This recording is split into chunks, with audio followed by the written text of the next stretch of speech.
Hey, good evening, everyone. We are live at 5. My name is Cheryl. I am the founder of Sisters Who Scale. I usually give everyone a couple of minutes. I kind of wait like 2 minutes for people to join on because it lets people, it like alerts people and things like that. There's a lot of people struggling with hiring right now, and there's a lot of people that are going to struggle with hiring for a long time. This used to be the thing I liked the least about the business. Now it's becoming the thing I like the most. Getting through that, learning how to hire, learning how to sift through all the applications and interviews and people that will tell you that they have work ethic and they want to work, and they're all full of crap. And how to navigate through that, how to hire the right people, how to train them. It's an art form. You have to love it, and it is the nature of the business. You have to be good at it, or else you will not be able to have the time freedom that you all want. There's no getting around it. So we'll wait a couple minutes. I see 3 people on. If you're jumping on and you're live, say hi, tell me where you're from. It comes up on the right-hand side of my screen so I can see. I can see who's on. I know there was a chat going on this week, and there were a lot of people expressing their frustrations about the hiring revolving door that seems to be happening in cleaning businesses and other businesses. So it's not just cleaning businesses. So we got 5 people on. Who's on? Tell me where you're from. Say hi so I can see who's on. Tell me where you're from. We have people from all over the country, which is so cool. In Canada too. Hey, Sydney. Sydney's from the Carolinas. Sydney's having an awesome week. Sydney got 6 leads this week. That's an awesome week. And you know why? Because she's consistent. She is consistent with her actions, and that is what it's all about. If I can teach any of you anything, you need to be consistent all the time, and you need to not have stops and starts and make excuses and some other life thing got in the way. Life's going to get in the way. It's just going to get in the way, and you need to navigate around it. Hey, Kathleen from Georgia. How are you, Kathleen? I think you might have been in the chat this week. Judy from Florida. What part of Florida? I love Florida. I go to the West Coast when I visit. I go I love Clearwater. I love Sarasota. That area down there. Yes, so what are we in 2 minutes? We got 7 people on. I'm gonna start. We're 3 minutes in. I'm gonna start. A lot of people watch this on replay too, which is totally fine to do. Miami. Okay, Miami's cool too. My parents used to have a condo down in Delray, so I don't think that's too far from Miami. So for those of you that don't know me, my name is Cheryl Hager. I founded Sisters Who Scale. I help cleaning business owners learn how to hire your dream teams, master the art of selling, and learn how to execute and scale your business. I have a cleaning company myself. I'm actively in it. I work it in the morning. Made Bright, you can look it up. It's BRITE. We are madebright.cleaning. My husband's a techie, so it's not .com, it's .cleaning. So feel free to check my website out for website ideas if you're needing that. I no longer clean. I haven't for a while. I run the business. I took it from 0 to over 650 and now approaching 700,000, which I'm pretty proud about. We did it in less than 4 years. The best part of it is I did it working about 20 hours, give or take, a week. So how did I do that? I tell everyone with actionable steps, with leveraged systems, and with focused execution and consistency. That last piece is the most important thing you're going to hear out of my mouth. Focused execution and consistency, because you can be consistently bad at learning how to hire and you're going to not have a hiring staff, right? But if you're consistently good with it, you're going to get better at it. Okay, it's the hardest thing in this business, but you must master it to have that time freedom. Okay, it's going to be a little messy at times. It's just the way it is. It's just the way it is, right? So what do I do as a business coach? Real quick, I teach you to do the same things that I do, that I'm still doing in my business today. Okay, depending on where you're at, where your goals are. People have different, money goals and things like that. Some people want to make $1,000,000. Some people just want to make, $250,000. It all kind of depends where you are. The first thing I start with 90% of the time with my clients is working on hiring. Everyone wants to know how to hire correctly. It's truly an art. It's a skill of patience. It's a skill of people. It's also a skill of sales, and people don't realize that. Because not everyone that owns a cleaning business has those skill sets developed yet. And that's where I come in. I've been in all of your shoes.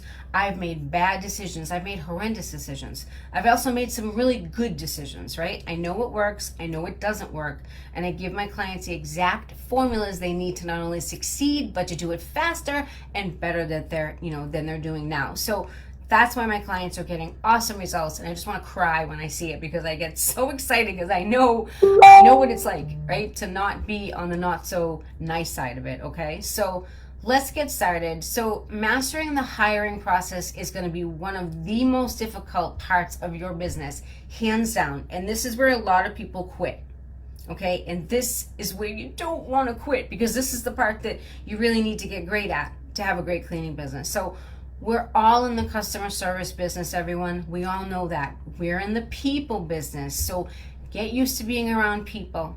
You want time freedom? You want to work from home in your pajamas? Right? Then you have to master this. You have to become great at teaching others how to do your job. You have to replace yourself, okay? There's no way around it. You can't just assume that these people that you hire will have the same passion as you do for the cleaning business. You want to know why? Because they're not making the same money as you, right? You're making, you can make a good amount of profit in the cleaning business if done correctly. So your people that you hire are going to not necessarily be motivated, by the money, okay? So your goal is to extend the life of your employees as long as you can.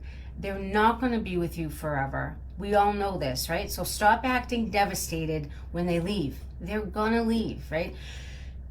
They're going to leave at some point, but your goal is to lengthen their stay. So providing a great working environment and being as supportive as you can is going to help you. They're all going to drive you crazy. Of course they are, right? I'm not going to lie. Some of mine drive me crazy too, okay? But there are parameters you must put in place for them to drive you less crazy, okay? You want to work on bringing the calmness into your business, okay? I'm not in the field anymore. I started it as a solo cleaner, okay, just like all of you, probably 95% of you, right? I've built tiers of management so my leaders are out on the front lines, okay, and I give them the opportunities to lead. And if you let your people lead, some of them are going to do a really good job.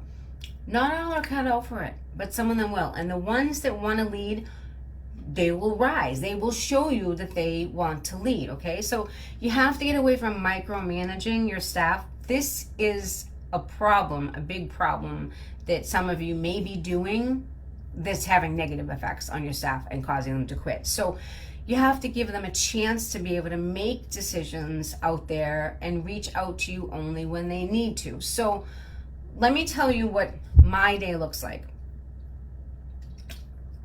Okay, I get to the office in the morning, like 8 o'clock.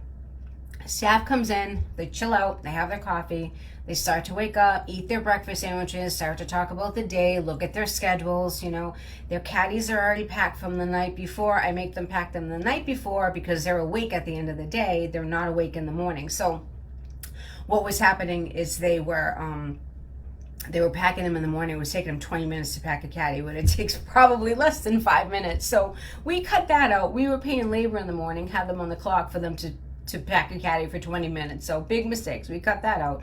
We all know this is a labor profit game, right? So off they go to the houses for their day. I go out, I do my estimates, I do my quotes, the office work, whatever I'm doing for the business, for the day. So all the teams are out and it's quiet and I'm relaxed. I'm like, whew, okay, the teams are out, right? There's no chaos because I've trained my leaders. I have empowered my leaders to lead. And that is the sweetest sound I have ever heard that you will ever hear is silence. quiet, calm, knowing you're going to have a good day, sticking to the positive outlook, okay? But it wasn't always like this for me, okay? During the day, things can arise, right? You're going to get no garage code or a door locked, client is having them skip a room, something like that. Only my teams communicate with me. We talk on an interactive app. They don't call me on the phone.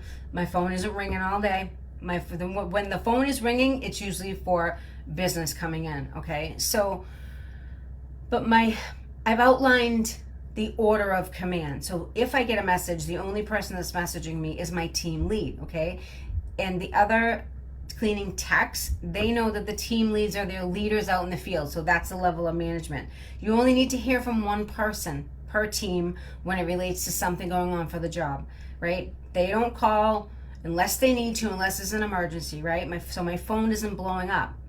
We communicate, like I said, through a texting app. So they send a message, I answer them right away. So when they need me for something, I respond immediately. And I give them the support they need immediately. I have their back. And why is this so important? Why do you think this is so important? Show of hands, why do you think that's so important? Why you think it's so important? Let's see if anyone, let's log back in and see. Hey, Renee Handed, tell you, what's up, girl? I'm going to tell you why this is so important. Because they're helping you create your dream life, right? They're doing your job for you. They're allowing you to physically get out of the field. So you have to treat them with respect and lift them up and empower them, okay? That's so important to give them the support immediately, okay? You see, like, you let them make little judgment calls and ask them, what they would do when a situation arises. Not only will they respect you, but it'll make them feel good, like they're in charge, okay? It makes them feel like you trust them, which you should to a certain degree, right? You have to trust your leaders out there. And this is a great vibe to get going in your company because they're handling it. So let's talk about why people leave your job after 1 month or 2 months, because that's usually, and sometimes even early, right? We see it even like within 30 days. So the biggest thing, or one of the biggest things, is the lack of growth opportunities that you present. So employees often seek opportunities for career advancement and professional development. If they feel their current job doesn't provide them with the growth prospects or a chance to acquire new skills, they may choose to seek another opportunity elsewhere. So in my interview, I tell them right off the bat that there's room for immediate growth, right? Not 6 months down the line. There's room for immediate growth, because here's what you want to do. If you tell them after they are trained, if they're interested in a management position, which is your first tier of management, right, your team lead position, and there's immediate room for growth in your company, you will have a better chance of retaining them, okay? You don't want people that just want a paycheck. The last thing you want is someone saying, oh, I just need a job. Don't hire those people. If anyone just says that, oh, I need a job, don't hire them. You don't want people that just want a paycheck. Rather, you're searching for people who want to stay at a place for a while, right? Have longevity. How do you do that? You promote them quicker. If you see someone has management skills and leadership skills, you promote quick, okay? If they can handle the training, if they're doing a great job, you want to train them fairly quickly to grow, because once you raise them a level, they're less likely to quit. I am always looking for my next leader. I'm looking for my next leader when I interview, right? Because your next leader is going to give you that time freedom. So they're going to be your eyes and your ears out in the field, so you know what's going on. So you're always looking for people that you feel have management skills. People like to be trusted. They like to be valued. So if you put the right ones, and you're not going to get this right all the time. I'm just going to tell you, you're not going to get it right. But you're going to get it right some of the time, and then you're going to get it right more of the time as you go along. So if you put the right ones in a leadership position, you are empowering them, and that's what you want. You want to create mini leaders out there for you, okay, in the field. That's your first level of management. So another reason why they leave is low job satisfaction. When employees are dissatisfied with their work, right? Or if you make it confusing to train them, if there's confusion and they don't get it, and one team's doing it one way and one team's doing it another way, okay, there's going to be demotivation, there's going to be frustration. And factors like this can contribute to low job satisfaction, poor management. I interviewed someone today that I just hired, and she's coming to us because there's poor management at her current job. That's just case in point, right? There it is right there. Happened like an hour ago. Lack of recognition, lack of rewards, uninteresting or monotonous work. I mean, I would say the cleaning business is like, it's kind of interesting because you can encounter different things when your house is, right? Or an unsupportive work environment. People can tell when you don't give a damn, okay? They can tell. So, and I know it's hard when you get new people in there and forming the relationships, and we tend to get callous and cold. But you can't be like that. That's when these new people need you the most. So you have to recognize them.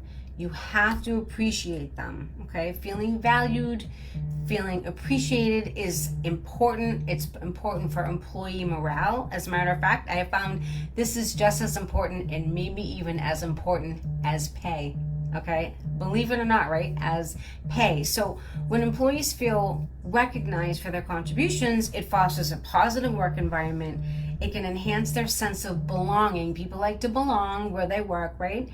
And engagement. So being appreciated can come in various forms, like receiving praise, feedback, an opportunity for growth, having a voice, okay? Having a voice in a decision-making process is going to make them feel valued, make them feel wanted, and they're going to feel part of a team, okay? And that's what you're trying to build. Like, you guys are building an empire.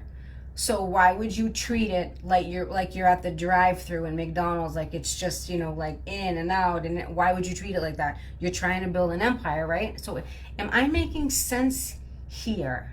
Let me know if I'm making sense here. Just say making sense. So I encourage all my people to do that, right? It lets them know I trust them, and you want this. When people feel like they're truly part of a team environment, they will show up for you. They will show up. They will work harder for you. They will encourage teammates to work harder for you. Now, when you see this happen in your business, you're like, oh my God, that's like the aha moment. You're just like, that is so cool. They're doing my job for me. That's what you want, okay? Employees don't want orders barked at them all the time. They just don't. Do this, do that. They just don't. They want to have more of conversational things going on, right? So in order to get them to stay, you have to do positive things to get them to stay, okay? This gets thirsty in here. So if employees believe their contributions are consistently overlooked and do not get a, hey, nice job today, great work, or not recognized, it will lead, right, to a lack of motivation. They're not going to want to come into work. They're not going to be engaged. I can tell when someone is not engaged. We had a girl that, came, guns blasting, I'm going to be the greatest thing ever. Watch out for people that tell you they're going to be the greatest thing ever, right? Because you see not the case. But we had high hopes for her. She was a good cleaner and stuff. She checked out. She got something, a boyfriend, just, she's a married guy. I don't know what she was doing, right? I don't know what she's doing. But some boyfriend was going to take care of her. All of a sudden, I saw everything change for her. I saw it in her physical demeanor. I knew she was going to quit before she quit. And then 4 weeks later, we got a surprise call from someone doing a check on employment for her. So I was right. So things just changed for her in her life. Boyfriend's going to pay all the bills. I'm not really sure what the situation was. That happens. You're going to see it, right? That's nothing that you did. So she went, I don't know what she did. But anyway, so sometimes it's not your fault. Sometimes they have like a change of life circumstance too, right? But you want to look at your leadership skills. You want to look at your management skills, because as a manager, founder, owner, supervisor, you play a massive role in employee satisfaction and employee retention, okay? You can be, and I'm not pointing fingers, but sometimes it is your fault. That's it. You have to look inside before you start pointing fingers and start looking outside, okay? So ineffective or unsupportive leadership is going to lead to confusion and frustration, like I said, in the workplace, which can push employees to seek more positive work environments. Post-COVID, people are looking for better positions, right? So you have to be on your hiring game even more. The term work-life balance, that's a new one past couple of years, right? Because the virus made everyone stay home.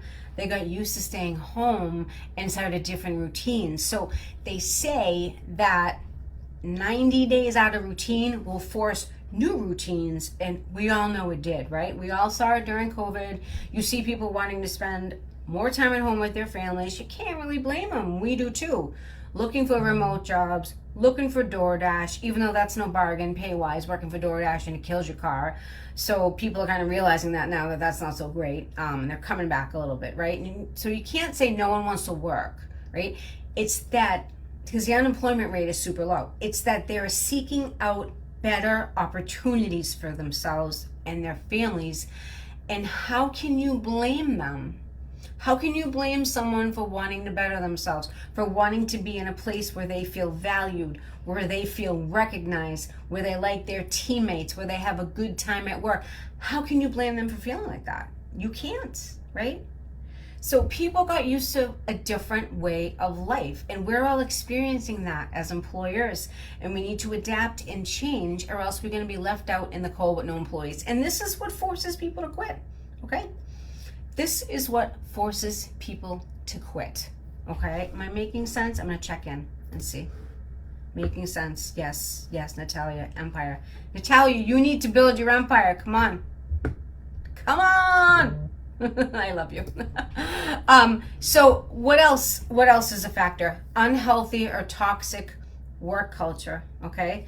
A toxic work culture characterized by negativity, by lack of collaboration, excessive competition, which you may not see that too much in this, bullying, discrimination, super detrimental to employees, right? And most of us have females working for us, right? So sometimes women can be a little catty, right? So you got to watch that drama level in your company. You got to like just kind of hone in on that, right? So employees, they want to like who they work with. They want to know if they're going out with Sam or Liz, right? That they're gonna have a good day, okay? They don't have to be besties. They don't need to hang out after work, but they need to get along with them. So having a toxic person or a very dramatic person that can wreak havoc in your company and fast. I've seen it in my own company. The drama is like a cancer, all right, for lack of a better word. It can turn good staff into horrible staff, especially if there are rumors or misinformation out there, right? So if you see or hear something happening that you think will be detrimental to your company, do not ignore it, right? It's not going to go away. Take a look at it. Make sure it's not going to be too cancerous, right? Because you always want to promote positivity. You want to promote good vibes out there within your teams. This is why you'll see two people quit at the same time, right? They've been conspiring behind your back with whatever situation is going on. It could be a disgruntled worker. For whatever reason, they start talking negative about something that has gone on, and then the negativity spreads, and before you know it, it's gone through the whole company, okay? Confront the situation head on, pull them in the office, be like, what's going on, right? You have to get to the bottom of it immediately. You don't allow it, right? I tell people in my interviews, we have a drama-free policy. So I say that, and then because they say, oh, great, I don't like drama. So let's say they're causing the drama. I pull them in and I say, let's just take a recap about the drama, drama-free policy we have in here, blah, blah, blah, blah. And I'll talk about the situation, okay? So confront it. Ask the person the root of where it's coming from, why they're unhappy. Just rip the Band-Aid off. I rip the Band-Aid off all the time. I don't do it in a way where I'm intimidating, but I rip it off because I like to just get to the bottom of things quickly, get it addressed, and move on, right? Then keep your eyes open for more drama that may pop up. So if you see this person always seem to be in the middle of everyone's stuff, you're probably going to have to let them go, right? because it's gonna like Pac-Man. It's gonna like be like a cancer. It's gonna like eat everything up, right? They're gonna eat all the good employees up, turn them bad. So you gotta get rid of them, right? I tell them straight out, I've let employees go in the interview for creating drama. I tell them right out, right out of the gate. This will deter people that like drama from, taking the job. So you definitely don't want to deal with drama in your company. It's wasted energy. You want to concentrate on increasing profits, creating positive company culture. So this behavior isn't welcome. Say a goodbye to drama, right? I have the staff that works for me now tell me they love their jobs and they love coming to work. And they say they're never leaving. That's because they like who they work with. It's a positive environment, and I treat them good. I treat them like human beings. And that's the biggest thing where bosses, they miss it. They miss the mark, right? And people can read that you're frustrated and you're negative and you're rolling your eyes and you don't have a poker face, right? You don't have a poker face. So there's another thing that will affect like someone quitting early, and it doesn't really have anything to do with you, but you can curtail it and make it not even happen. So it's relocation and commute issues, all right? People's situations, personal situations and circumstances change all the time. Moving to a new location, facing long and stressful commutes, right? It can also lead to employees to quit their jobs and search for opportunities closer to home or a more suitable location, right? So when you're interviewing, see where they're located. It might be a 30-minute plus commute. Ask them if they're okay with this commute and have they done a Waze search, okay? This sometimes will weed out applicants. I don't usually even interview people that are more than 30 minutes out because I know the drive is going to be not fun, okay? They're not going to want to drive to it. They're not making, $100 an hour where they're going to drive an hour to go to a job, right? So I try and sort of weed these people out, right? And so I just tell them I think the commute's going to be too long. I tell them right out because I haven't had any luck. I've hired people that have further commutes and say, no, it's going to be great. I love driving. They quit within 2 weeks. So I don't even bother. I weed it out. So try and nip this in the bud in the beginning. You're only going to cause yourself heartache, right? You're only going to cause yourself a total heartache. Is this making sense? I'm going to check in with everyone. You have to respect your people, Kathleen. Yep. You have to respect your people. Totally. Making sense, Stacy. Yep. Stacy, how are you doing? Natalia, you having surgery? Oh my God, you have to tell me what's going on. What are you having surgery for? What did you do? Is it surgery because you've been cleaning too long? You need to hire people? Yeah, maybe that's what it is.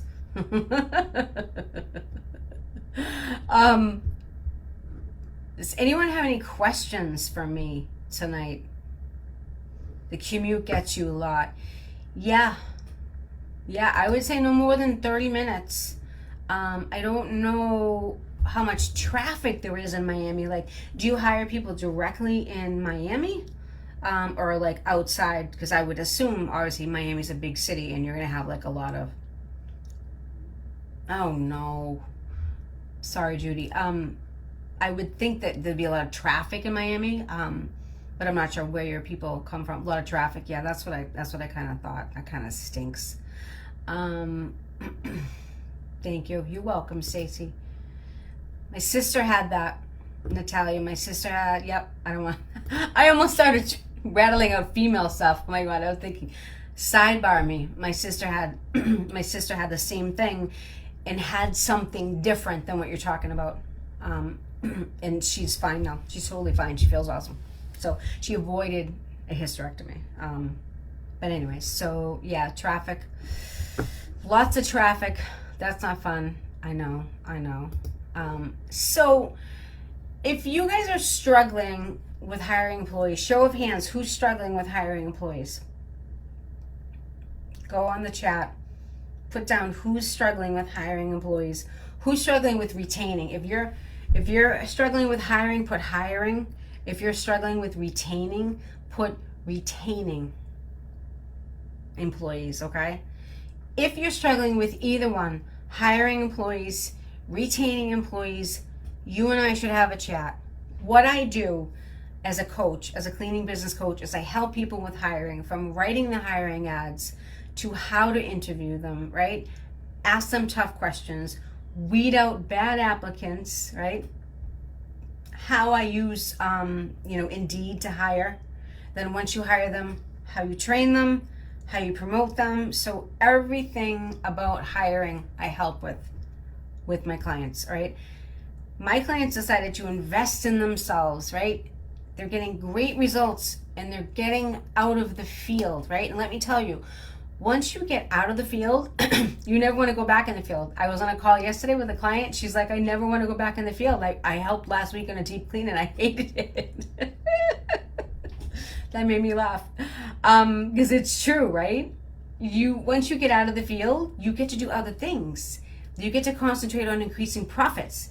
You get to concentrate on implementing the right systems to automate your business, right? And that's what you want, okay? Gloria, I love Gloria. She was the one that's like, I don't want to go back in the field and do a deep clean, right? She's doing amazing. Can I brag a second? I don't think she's on here. I'm going to brag. Gloria, we started working together in January, end of January. We've been together 5 months. She has completely taken herself out of the field and increased her monthly profits by $12,000 in 5 months. That's a girl that showed up for herself. She showed up for her coaching. She did all the work. She was consistent in everything. That is it. That's what it takes. You don't get where you want to be from not doing the work, from not being consistent. I am like a consistent, focused maniac when it comes to that. Like, I teach my people, they have to be consistent. You have to stop crying, you have to stop complaining, and you need to get help, and you need to figure out how to do it, okay?